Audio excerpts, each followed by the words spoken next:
Well बच्चों, अगर आप नीट 24 की तैयारी कर रहे हैं, एक बहुत ही लेटेस्ट खबर आ रहा है आपके एप्लीकेशन फॉर्म को लेकर। डेट लगभग फाइनलाइज हो चुका है। वेबसाइट क्या होंगी, दो नई वेबसाइट्स हैं। ये वेबसाइट का लिंक कैसा होगा, मैं सभी की जानकारी आपको इस वीडियो में देने वाला हूं। इस वीडियो को आप लोग एंड तक जरूर से देखना। क्राइटेरिया क्या रहेगा, कौन कौन से डॉक्यूमेंट्स रेडी कर लेना है और कौन से डॉक्यूमेंट्स हमें बाद में लगेंगे, उन सभी के बारे में आप लोगों को इस वीडियो में बात करने वाला हूं। So without wasting any time, आइए हम लोग हमारे इस वीडियो को शुरू करते हैं। बच्चों, आप लोग सभी लोग जानते हैं कि ये जो है टाइम्स ऑफ इंडिया के ओके मनाज जी, इन्होंने इनका जो प्रोडिक्शन होता है ना वो बहुत ही सटीक होता है, क्योंकि ये एजुकेशन डिपार्टमेंट के साथ, एजुकेशन मिनिस्ट्री के साथ ही वो साथ में काम करते हैं। इनका ट्वीट आता है, ये कहते हैं कि नीट 24 जो एप्लीकेशन फॉर्म है बच्चों, वो अगले 48 आवर्स में आपका शुरू हो जाएगा। ये ट्वीट उन्होंने कल रात को 10 बजे के करीब में किया था। और इसका अगर देखा जाएगा तो मोस्ट प्रोबेबली जो आपका एप्लीकेशन फॉर्म है वो 8 या 9 तारीख को लाइव होगा। यूजुअली देखने को मिलता है कि फ्राइडे के दिन वो लोग लाइव करते हैं, बिकॉज फ्राइडे सैटरडे संडे बच्चों के पास ये जो हॉलीडे रहता है ना, उसमें वो लोग फॉर्म भर पाते हैं जी। तो ये अगले 48 आवर्स में आपके पास जो है वो आपका एप्लीकेशन फॉर्म आउट हो जाएगा।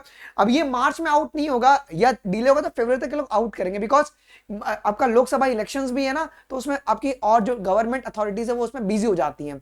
तो लोग जल्दी जल्दी एप्लीकेशन फॉर्म आउट करके आपका एप्लीकेशन पहले ही भरवा लेंगे, क्योंकि कल ही रात को जेईई मेंस का भी आपका ये आ चुका है, क्या आ गया है, प्रोविजनल आंसर की आ गया है। तो अगले 48 आवर्स में आपका एप्लीकेशन फॉर्म आउट हो जाएगा।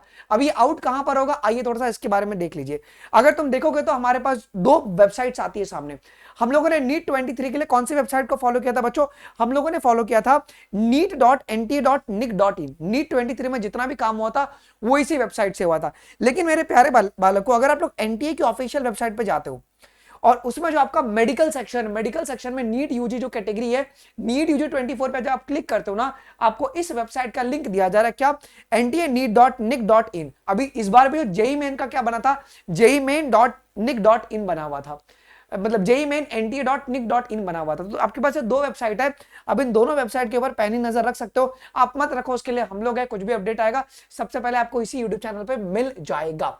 तो एक ये वेबसाइट है और एक आपके पास ये वेबसाइट है बच्चों। तो अगले 48 आवर्स में आपके पास एप्लीकेशन फॉर्म आउट हो जाएगा और ये आपके पास क्या बच्चों, वेबसाइट हो गया जी। अब अगर हम बात करेंगे बच्चों क्राइटेरिया के बारे में, आपको क्या क्या भी अपने पास रखना है, पहले ये समझ लो। आपको ना अपना वैलिड फोन नंबर रखना है, वैलिड ईमेल एड्रेस आपके पास होना चाहिए, जो कि काम जिसका पासवर्ड आपको पता होना चाहिए। ऐसा नहीं होता है बहुत सारे बच्चे ईमेल एड्रेस देते हैं, उनका पासवर्ड उनको नहीं पता होता है। फिर बाद में क्लास 10 का डिटेल, जो भी आपके पास क्लास 10 का जो मार्कशीट है, रिजल्ट है, वो रखना है। और अगर आप ड्रॉपर हो तो क्लास 12 का अगर आपके पास मार्कशीट रहेगा तो रखो, या जो अपीयर्ड रहेंगे उनको कोई भी बात नहीं है, वहां पे आप लोगों को सिर्फ सिलेक्ट करना है बच्चों। अच्छा, क्या ड्रॉप सर्टिफिकेट अभी रिक्वायर्ड है, ड्रॉप सर्टिफिकेट अभी बिल्कुल भी रिक्वायर्ड नहीं, वो तुमको काउंसलिंग में लगता है, वो एक्चुअली में कुछ अलग नहीं होता है। वो एक नॉर्मली एफिडेविट होता है, जहां पे आप ये बताते हो कि भाई मैंने जो एक साल जो है ना वो पढ़ाई के लिए गैप लिया था और मैं एग्जाम की प्रिपरेशन कर रहा था, और कुछ नहीं है वो। इसके बाद आपके पास आपके फादर और मदर का स्पेलिंग करेक्ट होना चाहिए, बिकॉज करेक्शन विंडो में आपको यही सिर्फ करेक्ट करने को मिलता है। फिर आधार नंबर होना बहुत जरूरी है। ऐसा मत करना कि पहले फॉर्म में आधार नंबर डाल दिया, एप्लीकेशन फॉर्म गलत करके तुम अगर सोचोगे कि मैं वापस से न्यू एप्लीकेशन फॉर्म भरूं, उसी आधार नंबर से एक्सेप्ट नहीं होगा। तो फॉर्म जब आप भरोगे तो बहुत आपको आराम से भरना है जी। अगर आपने क्लास 12 अगर पास हो गया तो आपके पास रोल नंबर आपको सबमिट करना है। अब आपको अगर और पेमेंट जो होगा ना वो ऑनलाइन ही होगा, और नियरेस्ट बैंक में जाके ना तो आप चालान यहाँ पे दे सकते हैं। अगर कोई आपसे कह रहा है कि हमको पैसे दे दो, हम आपके बिहार में भर देंगे, बिल्कुल भी मत करना, ऐसा फ्रॉड बहुत होता है बच्चों। फिर बाद में आपके पास एक क्राइटेरिया के बारे में अगर हम बात करेंगे, आप कम से कम 17 साल का होना चाहिए, और ये 17 साल आपके दिसंबर 31 2024 के पहले पहले हो जाना चाहिए। अभी 24 का महीना चल रहा है ना, तो पहले ये था जनवरी था, तो एनएमसी ने इसको रेक्टिफाई कर लिया था बच्चों, क्या कि आपको 31 दिसंबर 2024 के पहले पहले 17 साल का हो जाना चाहिए। कोई भी अपर एज लिमिट नहीं है। और ये आपके पास पीसीबी का ओवरऑल मिनिमम क्राइटेरिया कितना है, अगर आप जनरल कैटेगरी से हो 50%, रिजर्व कैटेगरी 40% और पीडब्ल्यूडी कैटेगरी जो है वो 45%। अच्छा, रिजर्व कैटेगरी में आपका ओबीसी, एससी, एसटी सब आ जाएगा। ओके, आ जाएगी। अच्छा, अब ये ध्यान रखना मुन्ना, ये 2023 के बुलेटिन में भी साफ साफ लिखा हुआ था, क्या कि आपको ऑनलाइन एप्लीकेशन ही फॉर्म भरना है मुन्ना। कोई भी आपसे अगर ऑफलाइन भरवाएगा वो अलाउड, एक्सेप्ट नहीं किया जाएगा जी। और उनका नंबर, तुम अपना नंबर दो या अपने तुम पेरेंट्स या गार्जियन का नंबर दो, ठीक है।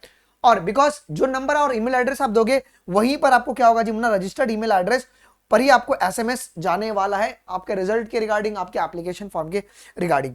कौन कौन से डॉक्यूमेंट रेडी कर लेना बच्चों, एक पासपोर्ट फोटोग्राफ फटाफट खिंचवा के रख लो यार। पासपोर्ट फोटोग्राफ कैसा होना चाहिए बच्चों, तो लेटेस्ट फोटोग्राफ होना चाहिए, पीछे व्हाइट बैकग्राउंड होना चाहिए, गॉगल्स पहन के, चश्मा पहन के हीरो वाला वो फोटो नहीं खिंचवाना अपने को, ठीक है। अच्छा, व्हाइट बैकग्राउंड होना चाहिए बच्चों, ये बहुत इंपॉर्टेंट है। और साइज जो है ना फोटो का वो 10 KB से लेकर 200 KB के बीच में होना चाहिए। और वो जेपीजी फॉर्मेट में होना चाहिए जी। फिर पोस्ट कार्ड साइज जो, अगर अब एक बात आपको ये भी ध्यान रखना है कि सर नीचे क्या लिखना है, अगर आप देखोगे बड़े गौर से तो आप लोगों को नीचे अपना डेट ऑफ बर्थ नहीं लिखना, अपना नाम के साथ आपको लिख लेना है यहाँ पे क्या बच्चों कि किस दिन आपने फोटोग्राफ लिया था, date of taking the photograph.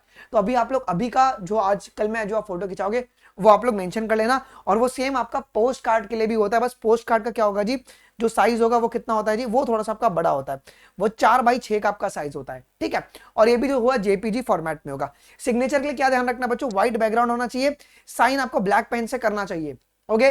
Capital letter में साइन आपका अलाउड बिल्कुल भी नहीं है, इसको भी आप लोग को स्कैन करवा के जेपीजी फॉर्मेट में रख लो। ये आपका केबी फॉर्मेट है, इतने ही केबी का होना चाहिए, जीबी में और एमबी में नहीं रखना बच्चों। और आपको लेफ्ट हैंड थंब इंप्रेशन रखना है, इसमें क्या करना है आपको, ब्लू इंक जो पैड होता है उसमें अपना उंगली डालना है, लेफ्ट और राइट, और व्हाइट पेपर पे उसको डालना है, ठीक है। बहुत सारे बच्चे क्या करते हैं ना, ब्लैक इंक को यूज करते हैं, नहीं बच्चों आपको यहाँ पे ब्लू इंक यूज करना है और व्हाइट पेपर का बैकग्राउंड होना चाहिए जी। और आप लोग सभी लोग जानते हो क्लास 10th का पासिंग सर्टिफिकेट आपके पास होगा, अगर आप कैटेगरी से बिलोंग करें तो कैटेगरी सर्टिफिकेट, पीडब्ल्यूडी अगर आपके पास हैंडीकैप्ड अगर हैं तो ये सर्टिफिकेट भी आप लोग बनवा लीजिए। और सिटीजन सर्टिफिकेट अगर आप लोग आउट ऑफ इंडिया से अगर एग्जाम देने वाले हो तो, ओके। ये सारी हल्की हल्की बातें हैं।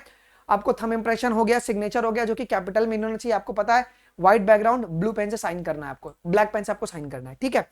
आइए जी, जो फीस रहेगा ये प्रीवियस ईयर का फीस है मुन्ना, 1700, 1600 और 9500 जो है वो आपके पास आउटसाइड जो इंडिया है उनके लिए बच्चों, ठीक है। तो ये मोटा मोटी अगले 48 आवर्स में आपका एप्लीकेशन फॉर्म रिलीज हो जाएगा। जो भी डॉक्यूमेंट्स मैंने बताया उसको स्कैन करवा के रख लो, वरना बाद में केओस क्रिएट नहीं होना चाहिए। फोटोग्राफ खिंचवा लीजिए, अपना पीछे का बैकग्राउंड व्हाइट होना चाहिए, चेहरा आपका पूरा आना चाहिए, नीचे कैंडिडेट का नाम और जिस दिन तुमने फोटोग्राफ लिया वो आना चाहिए बच्चों, ठीक है।